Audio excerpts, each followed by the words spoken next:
Welcome everyone to the Men Loving Well Show. We're a few days past Father's Day, but this program will have a special message to fathers and to men everywhere. My special guest today is Greg Matthews. Greg has been a U.S. Air Force and civilian firefighter, emergency medical technician, special operations rescue technician, rescue helicopter pilot, fugitive recovery agent, World Trade Center attack first responder, and international consultant on emergency management and security. He currently serves as the U.S. Army Corps of Engineers Southwestern Division Anti-Terrorism Officer, and he's the founder of Chase What Matters Ministry. Greg, welcome to the show today. Thank you, Jim. It's a pleasure to be here. Well, it is great having you. I've been looking forward to it a lot. As if your life wasn't already filled with enough risk and adventure, in September of 2015, during a hunting trip to Alaska, you were attacked, mauled, and nearly killed by a grizzly bear. You've just written a book about the attack entitled Wild Awakening: How a Raging Grizzly Healed My Wounded Heart. Greg, tell us about the attack and what God showed you through it, would you? Yes, sir. Thank you, Jim. It's a pleasure to be here and to speak with your audience today. Thank you. Thank you. I've been really looking forward to it. Great. It's great having you. It's been 3.5 years since the attack, and since the probably 2 weeks after I returned, just trying to figure out how to process what happened to me out there. Not only the attack, but also when God showed up in a very miraculous way.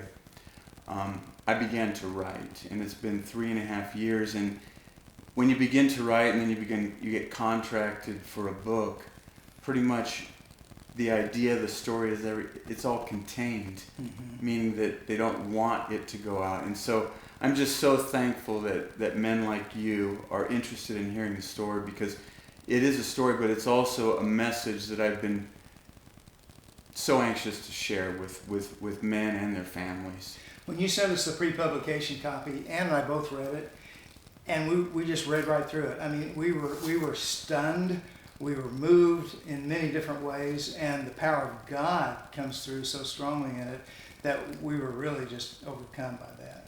So well, that touches my heart, and it shows what, having lived it, and then taking, not literally, but pen to paper to try and transfer everything that I was feeling emotionally, and everything that God did, and trying to extrapolate everything.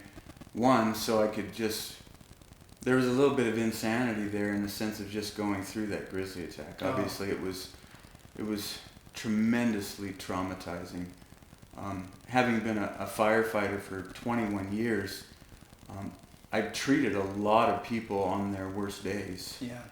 And it's a lot of times there's a lot of blood, there's often death. And although it's not our emergency, we're there to be able to try and do what we can. But when I was faced with the injuries that I sustained from that grizzly, I was out for the count had God not shown up and given my brother the bravery to re-engage that bear, as it was. I was mauled for over 2 minutes. He ended up coming up to it, heard it from about 50 yards away, where he was making the moose calls. It's typically how you hunt moose. I was hunting with a bow. He's a 12-year resident, retired Air Force. He's got 5 children and a wonderful wife. And a lot of what they do is they eat off the land, whether it's moose, bear, caribou. But I wanted to make sure and level the playing field. It's not about the kill for me at all. It's about being in the woods. It's about being in God's creation. It's a challenge of being able to support logistically what you need to go into some place for 10 days. I mean, we're talking about the wilderness in Alaska, where it seems like everything wants to hurt you out there in Alaska. There's a lot of different things, whether it's wolves or grizzlies or black bears, and you have to be prepared.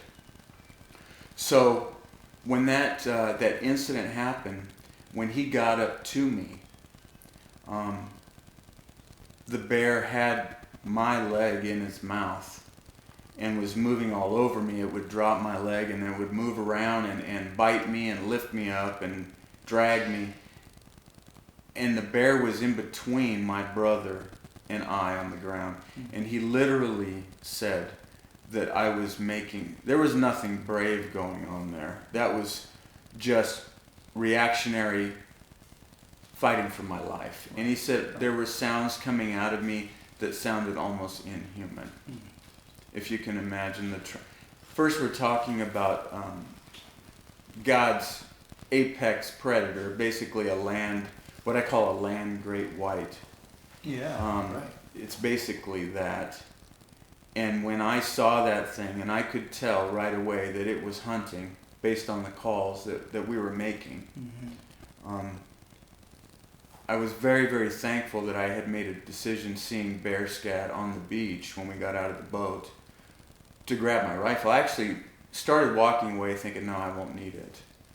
And saw the second pile of scat and I thought, well, I'm just going to grab it just in case. And that was one of the miracles that actually happened, that God gave me the wisdom to be able to bring that tool. And there were many miracles during all of this. Oh, there was tremendous miracles. That was there were small, medium, and large miracles all the way around. And I'm so glad that God showed up. Wanting to be responsible to my readers, because the book doesn't release until June 18th. Right. I want to make sure and talk enough about it to let people know that, yes, it is a book, a personal account of dealing with and the aftermath of a grizzly attack. There's really, even words don't quite bring home what it's like to have something that looked like a pickup truck coming at you and having it go into slow motion. And there was 3 bullets, 1 from me and 2 from my brother, that went into that grizzly. And it didn't even phase it. And we're talking a 300 Winchester Magnum, 200 grain round that I reloaded myself. That was another thing that played with my mind, was I actually put the powder, set the primer, set the bullet in the bullets or the cartridges that eventually would kill that bear. Didn't kill it at the time. And we were basically trying to survive against it. We didn't want this confrontation, but it showed up, and there was no hesitation when it saw me. It was unbelievable. I could not believe it was going on. I will tell you, there's been a lot of questions about what is it like to have something like that in a rage, so big, so overwhelming, and to have those teeth. I will tell you, the first bite, the paws were about 10 to 12 inches across. The claws were about 3.5 inches long. And so when it placed its hands or its paws, after it knocked the wind out of me on the ground and placed its paws on my shoulders, there was no room even for my chest. That's how big the paws were. And the first bite was to my face. My face exploded in blood.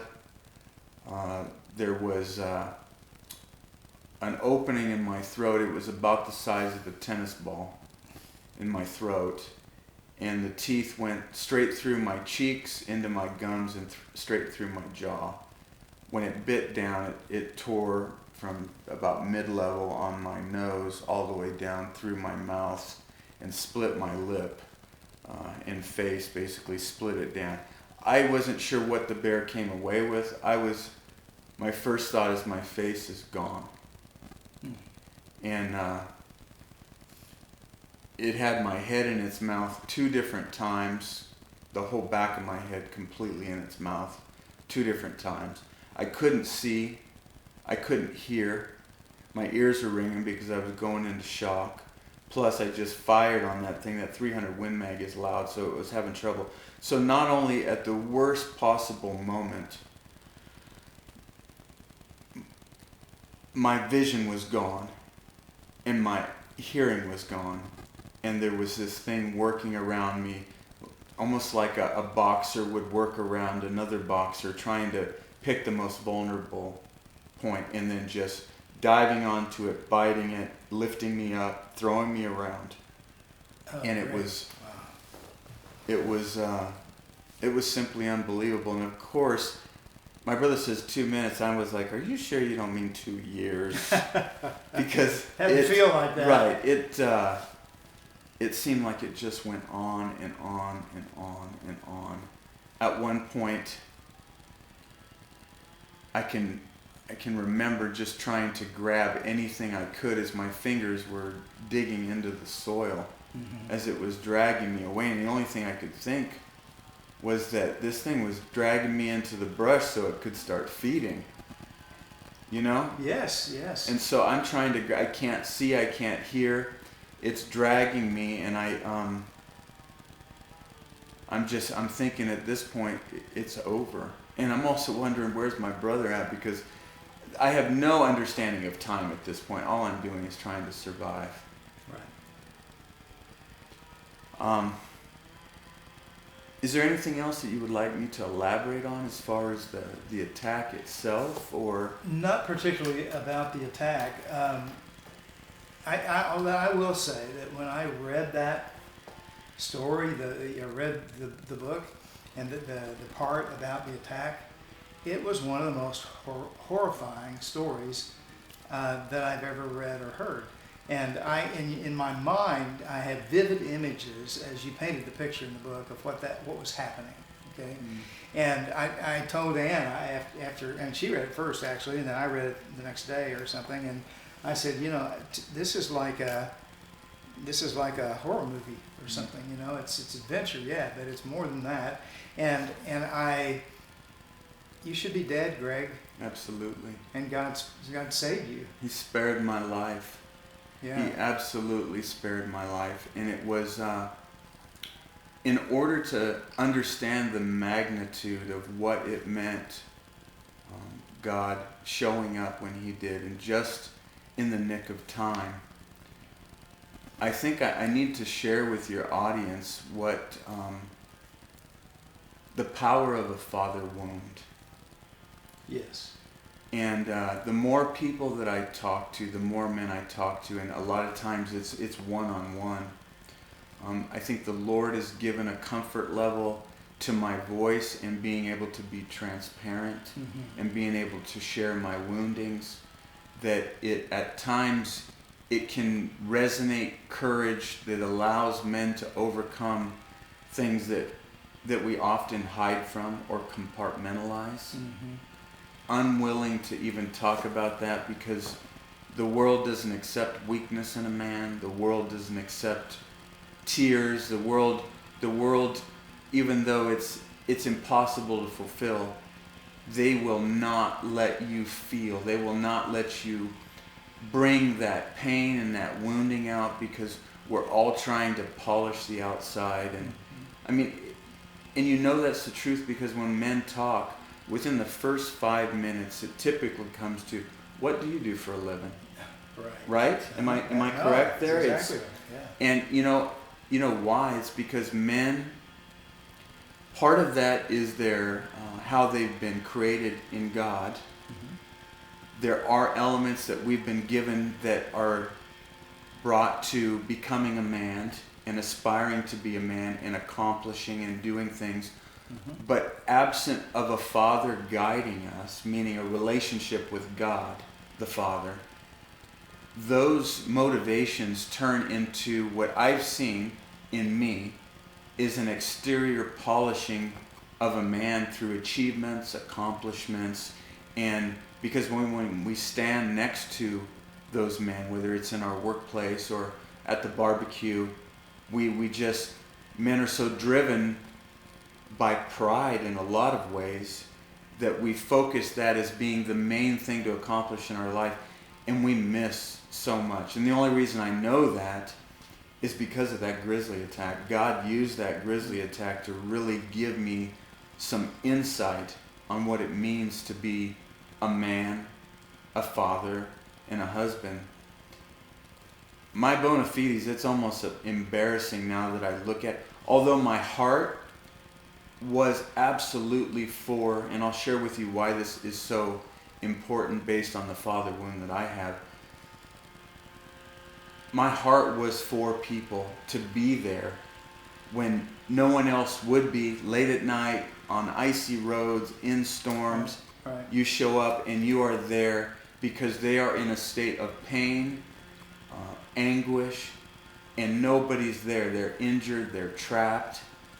And I really, that resonates with me because that's the exact feeling is, and I preface this with, my dad is my best friend today.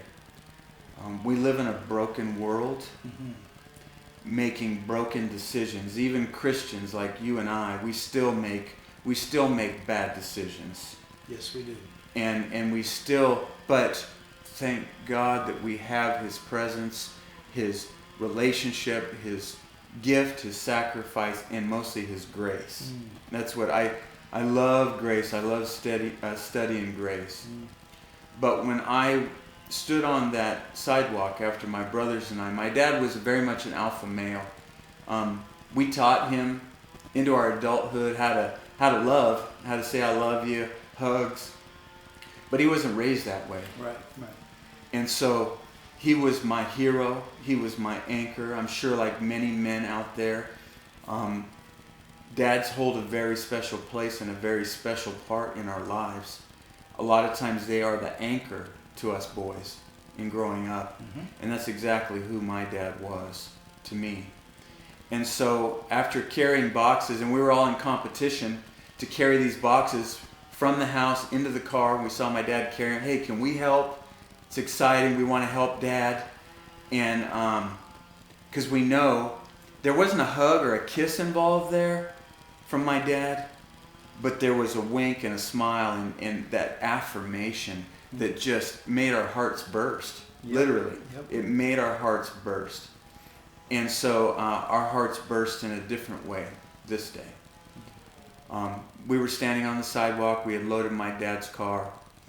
And I remember him walking around with his head hung down. And my dad carries his head high. He is a California High Patrolman, NCIS agent, United States Marine. I mean, my dad's he's a great man. And I knew that even then at 8 years old. But when he was hanging his head and he stopped at the car door, I was like, Dad, what's wrong? And he looked up and I knew something bad. Something was wrong. And he said, you know, I love you boys very, very much. He said, but your mom and I are not going to be living together anymore, and I'm going to be living somewhere else. And my brother, Shane, screamed out to my dad, don't leave, Dad. I didn't even have the courage to say that, although I was screaming it inside of me. And I saw the door open, I saw him get in there, I saw him start the car, and he drove away. And I watched, and he never looked back. And it was the most devastating moment that I'd ever been through in my limited 8 years. But it put on me some lies of the enemy that I just overlaid on my heart, and it just fit together absolutely. And because I was just so limited as a small boy who had just lost his dad, I didn't know how to process that.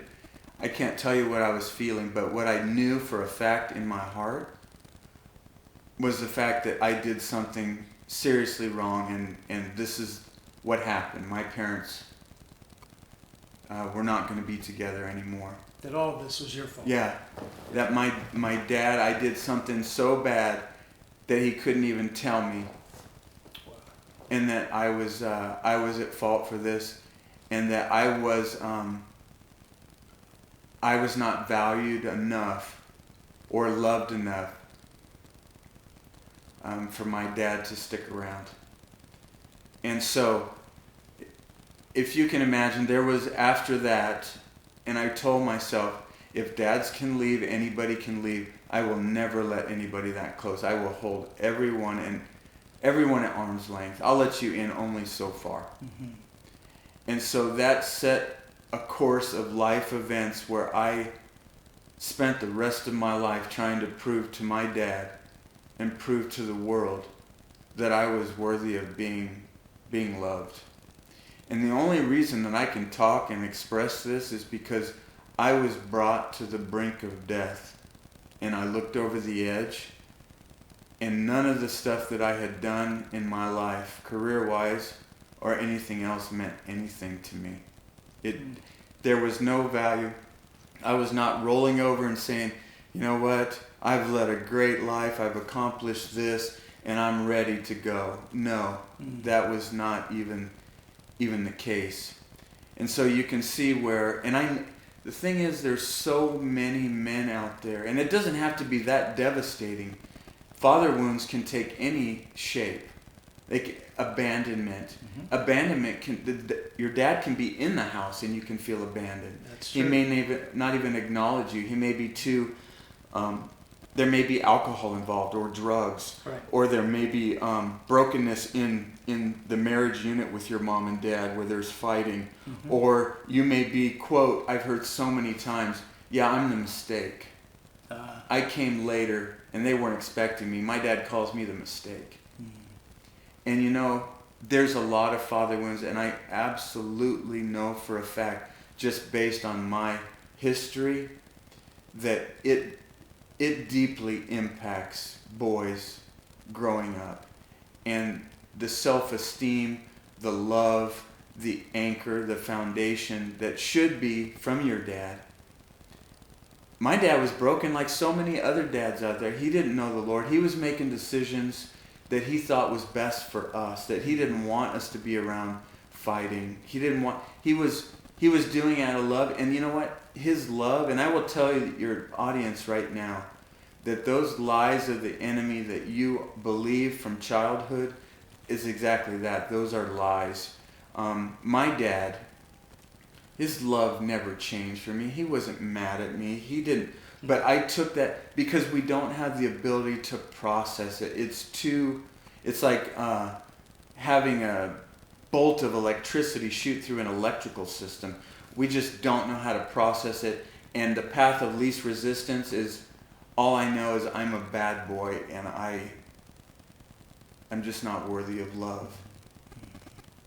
And to go through life like that was such a heavy burden, and so many people paid the price for me having to be the best. Because if somebody is the best, that means somebody's not the best. And around you, I was just striving to feel whole.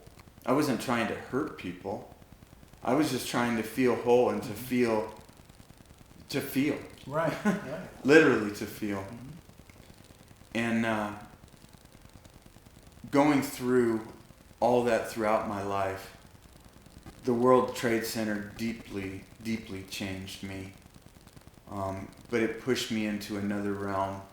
I became one of the Homeland Security managers for the city of San Diego, protecting 1.1 million people. Mm-hmm. I was so far out of my element. I had a passion.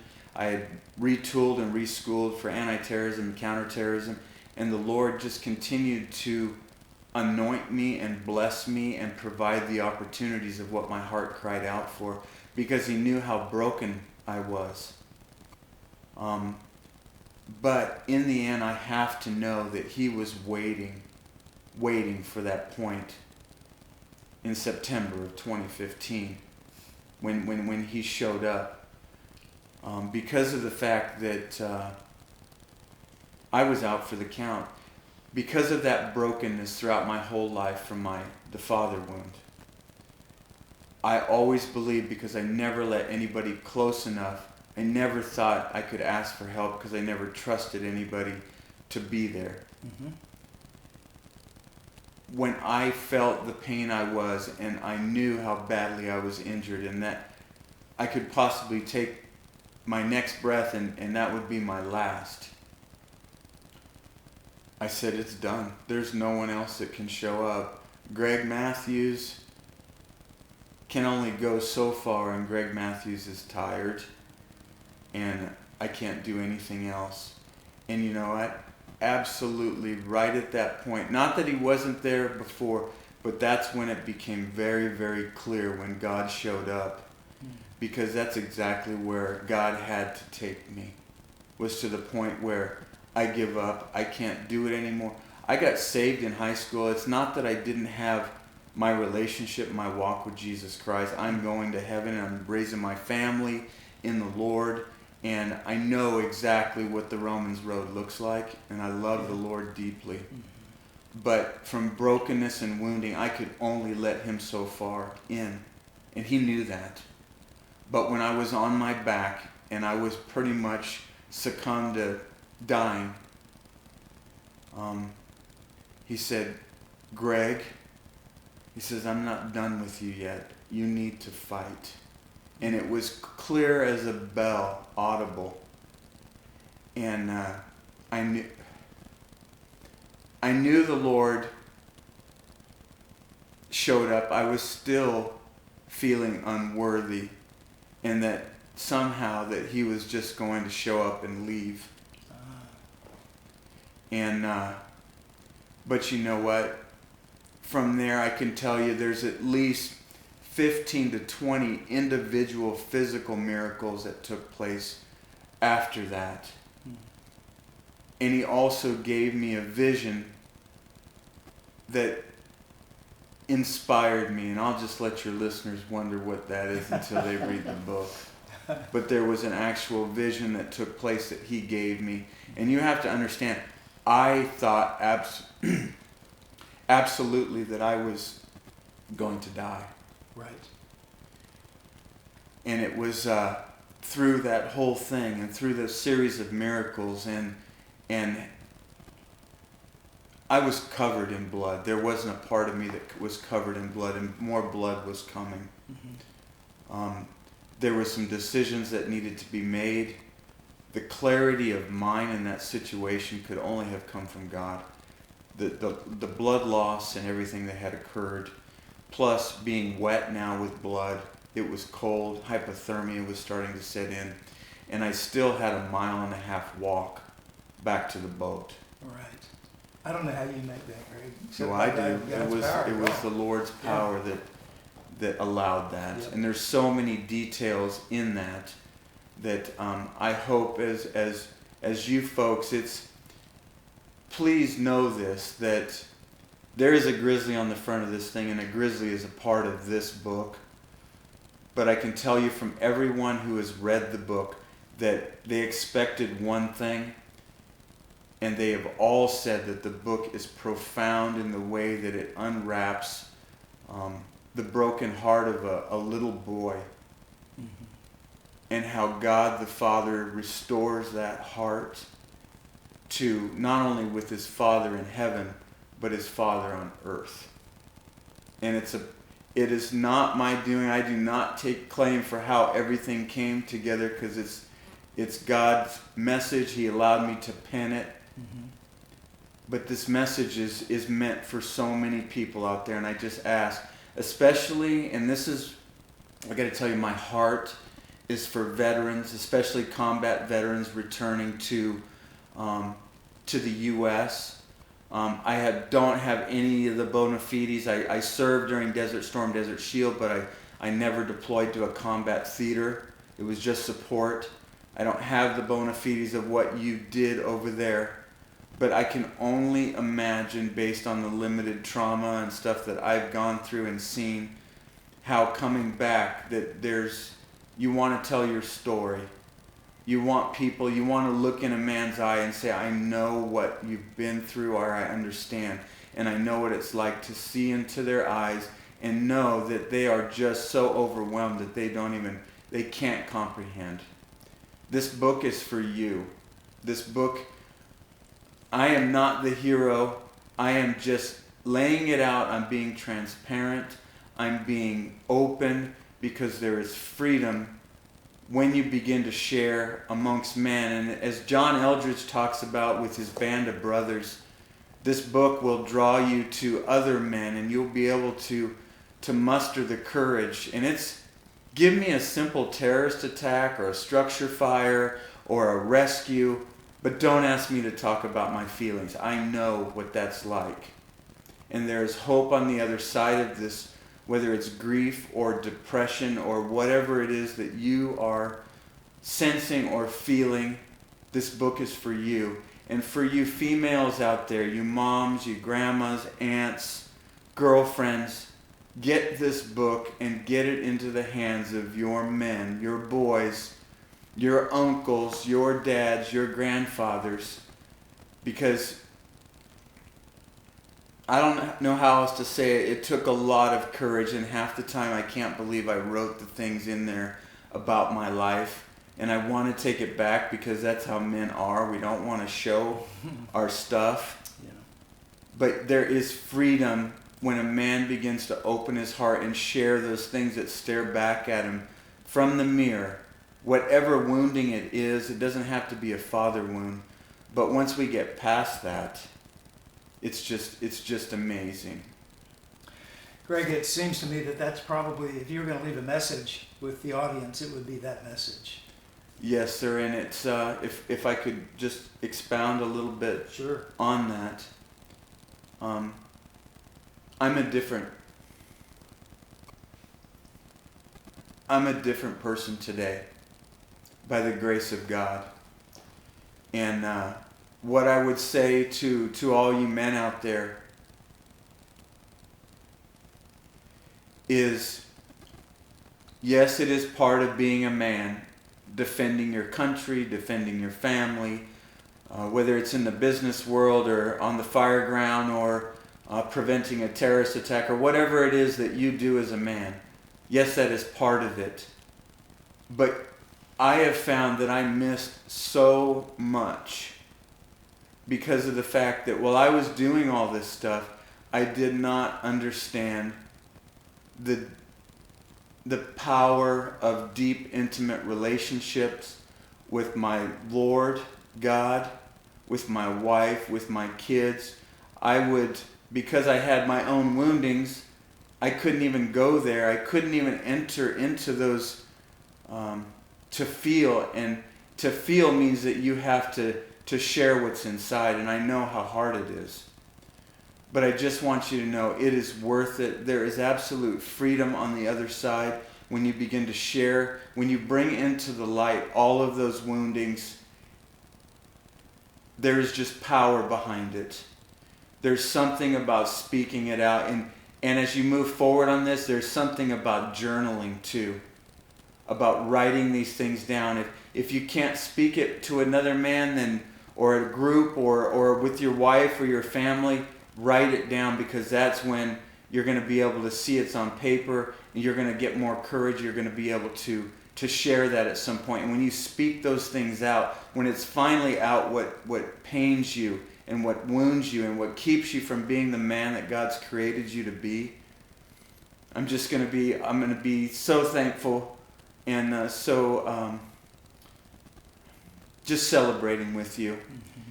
And I want you to know that there is no greater power than a father.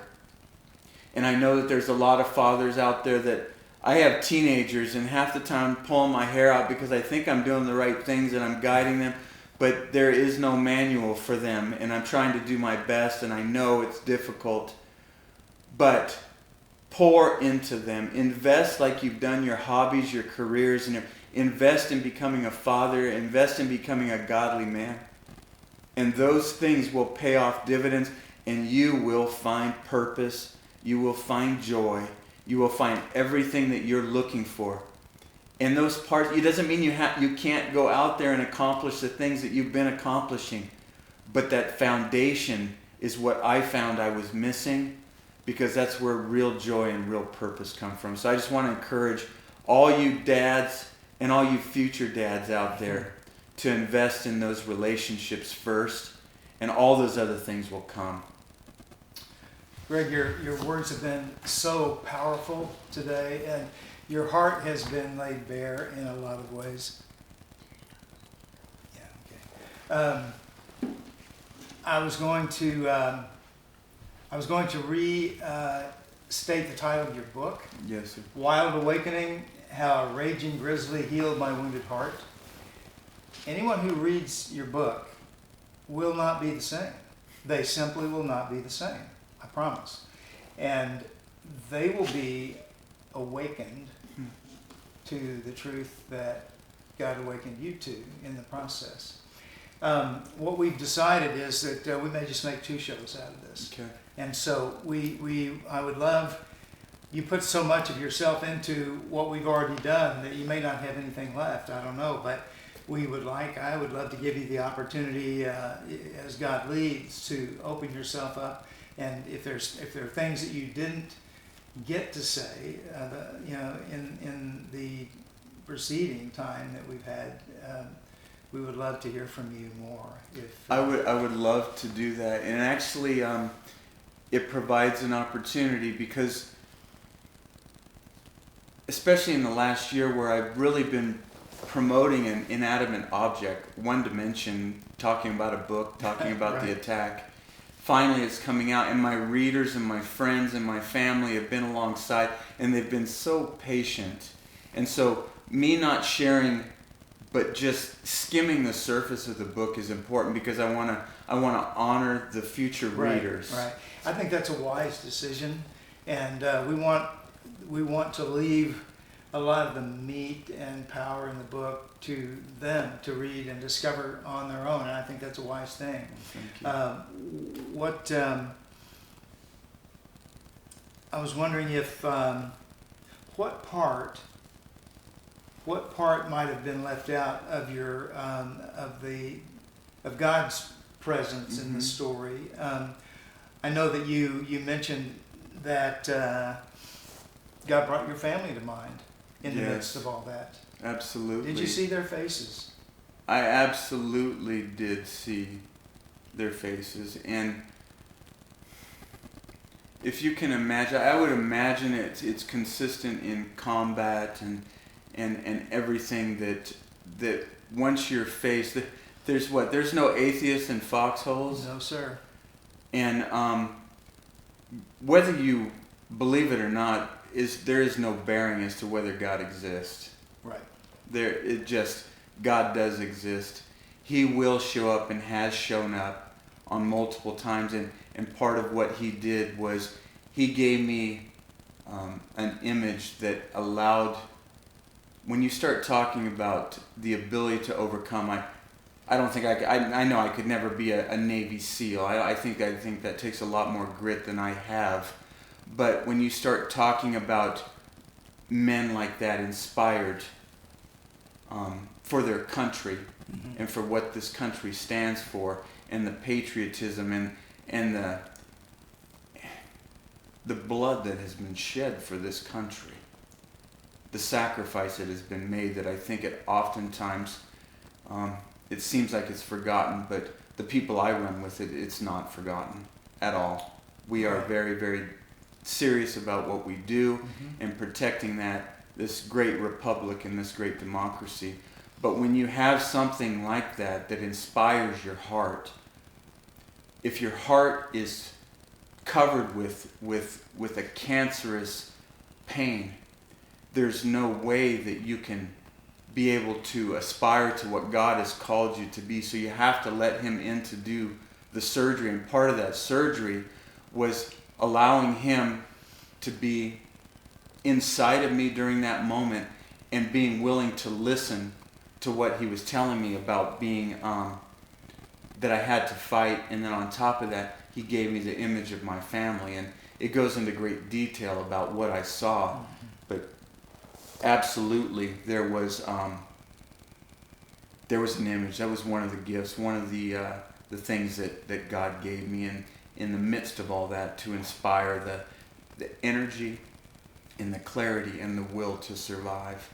Because there was a lot ahead of me. And I was thinking about all that. I just wanted to curl up and just roll over and I'm very tired. Yeah, I'm done. Yeah. What are some of the, what do you hope will come out of the book as men read your story about, especially as God, the power of God came to you, the voice of God came to you, You experienced him in a new way. He gave you clear power to put one foot in front of the other, different things like that. And it's hard for me to talk about it without giving too much away too. But I'm just thinking, will men read this book and then believe God for bigger things in their own life?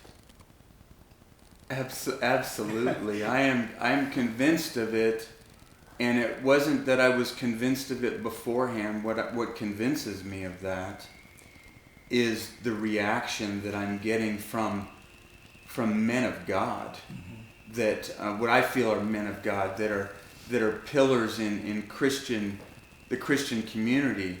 As I was going through this process, when you have John Eldridge willing to read your book and then endorse it and have his endorsement on the cover of your book, John O'Leary, who wrote On Fire, Pastor Gene Getz, The Measure of a Man, Right.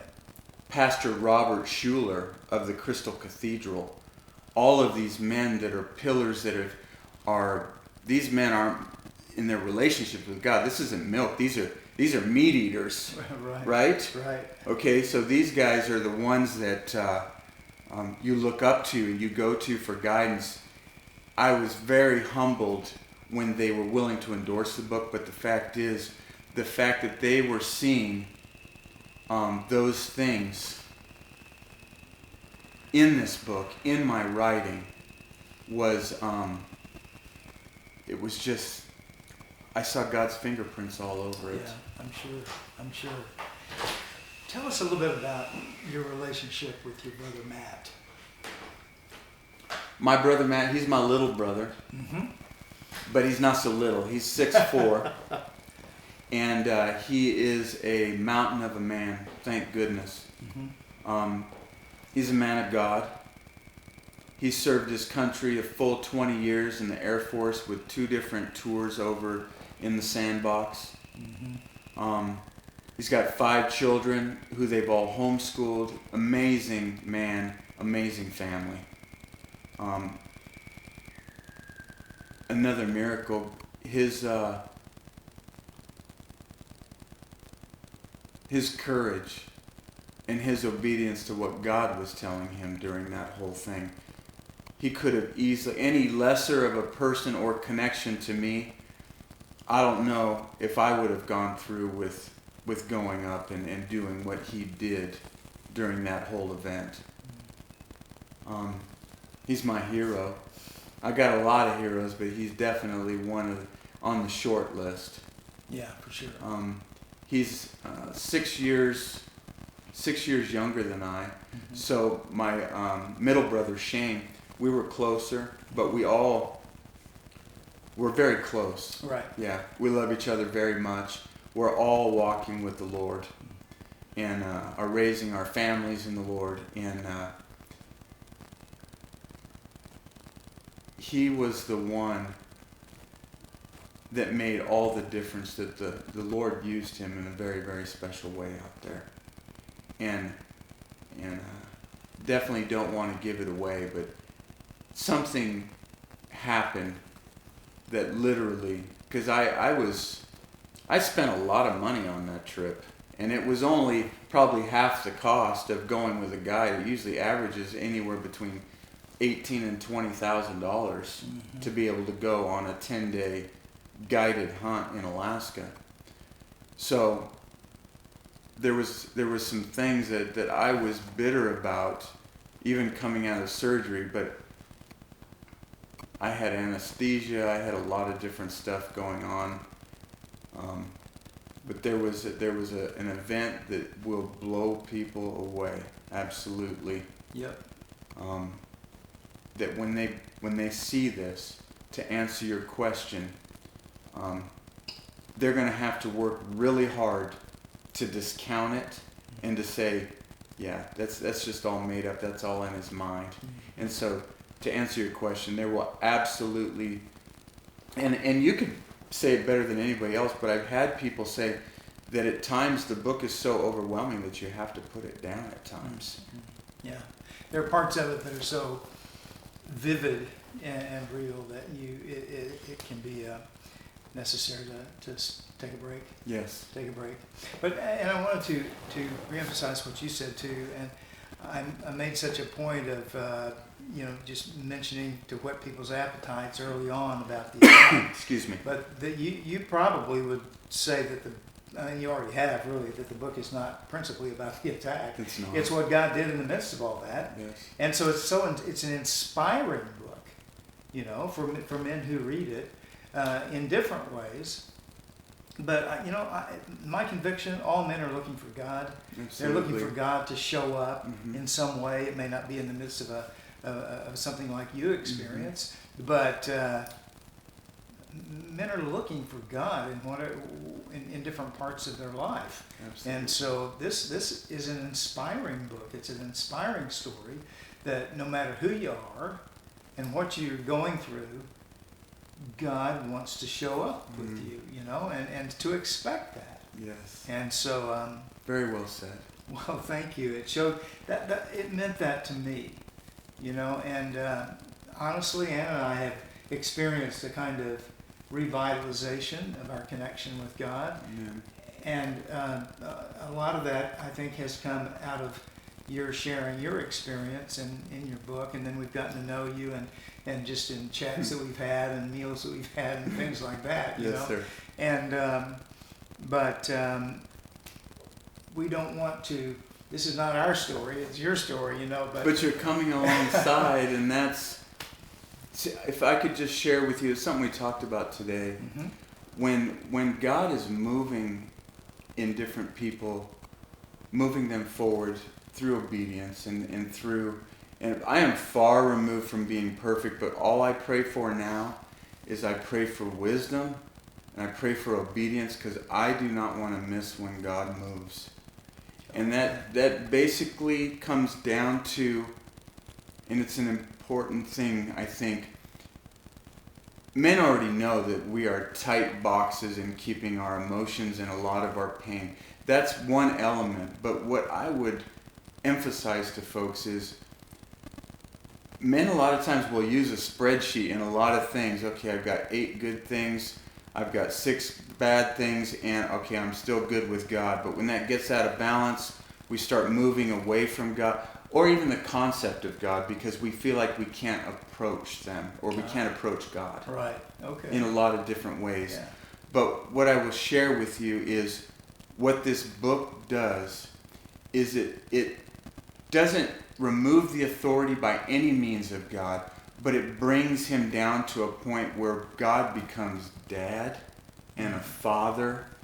And I think that when it comes down to that with men want a father that's proud of them, that's going to love them despite all of their brokenness, despite all of their failures, despite that maybe they didn't end up being what they intended to be. But when you bring God to what he really is and wants to be, is in a relationship, father, son, father, daughter, and you bring a book that shows the reality of this, it's not talking about, okay, check, I went to church, check, I prayed, check, I read the Bible, oh, missed my men's group, move that to the other side. Because men are like that. They look at that and they're like, okay, I'm still good. I've got one more on the good side than I do the bad side. It totally dispels any of that. It just brings it down to relationship with the Almighty God, Almighty Creator, where you feel as a son you have access to your dad, that you can crawl up on that throne, crawl up on his lap, throw your arms around him, nestle into his neck, and say, I'm sorry, will you forgive me? Absolutely, it's forgotten. Your dad grabs you, it's never remembered again, and you're just arm in arm with your dad. That's the message I want to bring in this book. I think you do that really, really well in the book, and I can't think of a better way to end our program today than with what you just said. Greg, thank you so much for coming and being with me today and on the show. And we want everyone to, when does the book actually come out? It comes out, it's released June 18th, which is next Tuesday. And then I know this is going to come out, I think, Thursday. But we're going to be having our big book launch at Interrobang Books in Dallas. Okay. We've got to shut it down for Okay. now, but thank you, Greg, again. And thank you all for being with us today and listening. Go and love well. Amen. Thank you.